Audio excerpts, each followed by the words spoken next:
This copyrighted telecast may not be reproduced, retransmitted, or used in any form without the authorized written consent of NASCAR Broadcasting. NASCAR would like to thank all of our loyal fans for your continued support, and we hope you enjoyed today's broadcast. The race. Go one more lap. One more lap. Caution doesn't come out. We got to come down pit road. Brandon getting the bad news that he's going to have to come down pit road. They want to stay out a lap or so to try to see if maybe they might be fortunate enough to catch a caution flag. But he's definitely going to have to make his way down pit road, and he more than likely. Well, we had trouble. Dennis Setzer turned around. Second in the points, gets spun around, and look behind him. He's got problems behind him as well. The 07 and the 08 getting spun around. I think he survived it, though, Phil, didn't he? I'm not sure he made any contact with a wall, Michael. They tried to hit him, about 4 or 5 of them, and he tried to hit the wall. But no damage to the 46. He's got a little damage. I don't know if that may have been what precipitated the accident. Let's see if we can take a look and see what happened to Dennis Setzer. He's going to drive to the inside of the 33 of Bobby East, and he's going to make some contact with him. Then he loses control. He's going to try to keep it out of the outside wall. The 07 comes up here and just makes a little bit of contact with the 46, but not too bad right there. Just as we went away to commercial break, the 07, driven by Jose Luis Ramirez, got spun around coming out of turn number 2. Let's take a look. He's on the inside of the 6 of Ron Hornaday. As we see it so many times, the truck on the inside loses downforce off the rear, and around he went. He managed to keep it out of the wall, but Joey Miller just barely got by. Let's take another look at it. You see him lose it back and spin around. Well, Joey Miller's just using his head here. He doesn't know how far that 07 is going to roll back up the hill. So he's running well on that truck.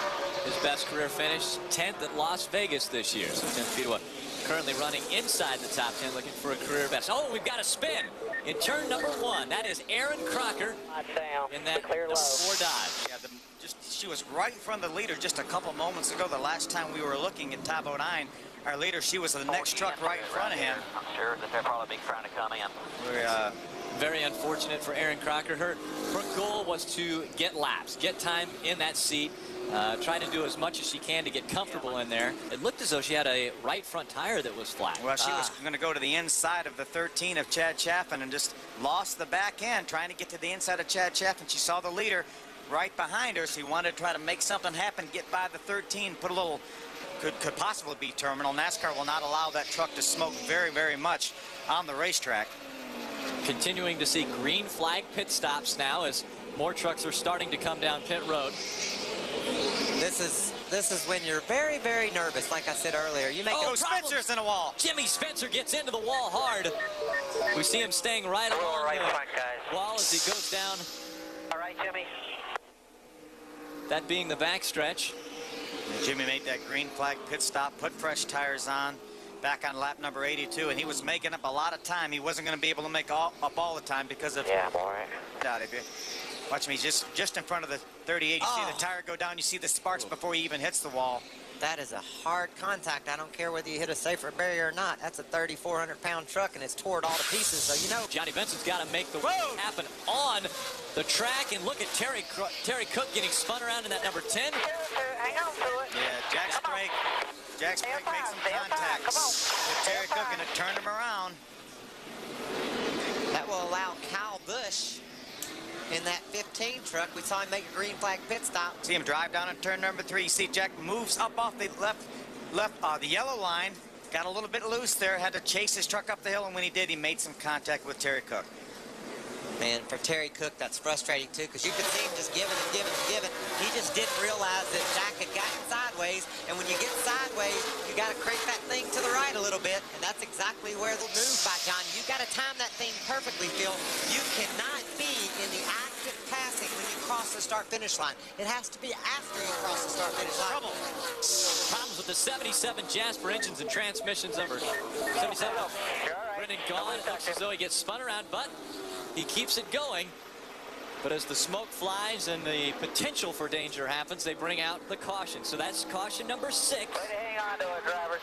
Looked like a good job by Joey Miller again, getting stopped. I bet you Joey's wondering how many people are going to spin out in front of him tonight. Up on the track, allowing Dave. Whoa, look at that. He was trying to dive underneath Rudeman. Got loose entering the corner. Watch Joey Miller come along in the 12 truck. There he is right there. Gets stopped, all but stopped to avoid running into Brendan Gaughan. Man, when you spin out at a flat, high-speed racetrack like this and don't hit anything, you just got to count on the restarts. Justin Hopgood in the number 9 also has problems on the back of his truck. Trouble in turn 1. Oh, look out. Deborah Renshaw into the side of that truck as well.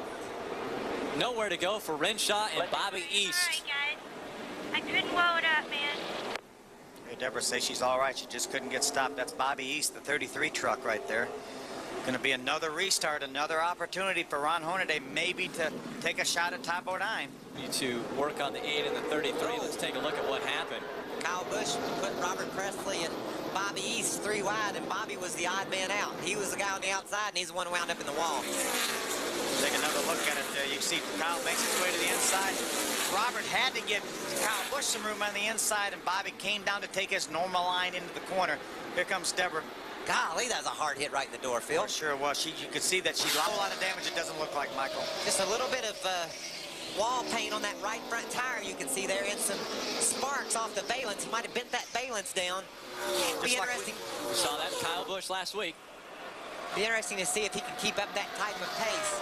Here goes Setzer trying to make the pass on Musgrave. These are for very important points in our championship race. Dennis Setzer trying to make the pass on Ted Musgrave. This is our championship battle right here. Look at them side by side, just inches apart. They both know how valuable each point is. And if Dennis can get around Ted, that's 10 points more than he has than Dennis. And it makes a statement, Michael. It makes a statement. I'm coming after you. I'm going after this championship. He just made a statement. And now, his spotter and crew chief just made the comment, now go get that 14 for me. 7 laps of racing to go. Dennis Setzer moves into 5th position. He looks to Rick Crawford to take over 4th.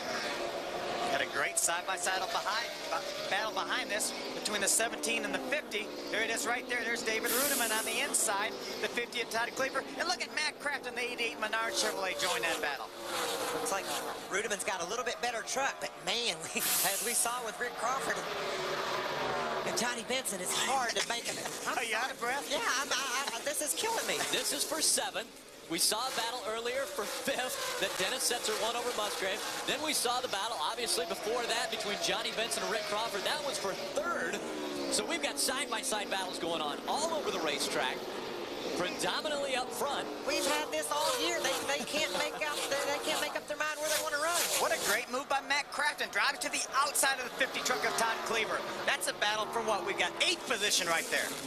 And he's bringing Skinner with him. Both of them trying to go around the outside of Cleaver. And there's Mike Bliss in that 16 truck looking to the bottom, trying to make a move as well. There's the 15 truck of Kyle Busch. Remember, he got the free pass. He's back in this fight for the top 10. It's race number 25 or 24 for the NASCAR Craftsman Truck Series. Only one race after this.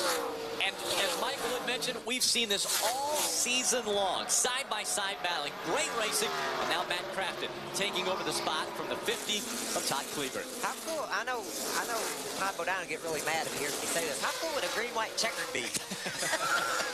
I think he would be very mad at you if he heard you say that. Well, I'm not wishing for one. I just said it'd be pretty cool if it happened. It wouldn't be the first time we've had a green-white checker. These guys can't make up their mind what they want to do. Side by side, Skinner into this battle. Here comes the 16 of Mike Bliss on the outside. That Chevy Silverado. Here comes Kyle Busch, the 15, going to try to follow Mike Bliss by the 50 of Todd Cleaver. Go! Todd Cleaver got big time loose. He drove across the apron, got completely sideways, 3 wide.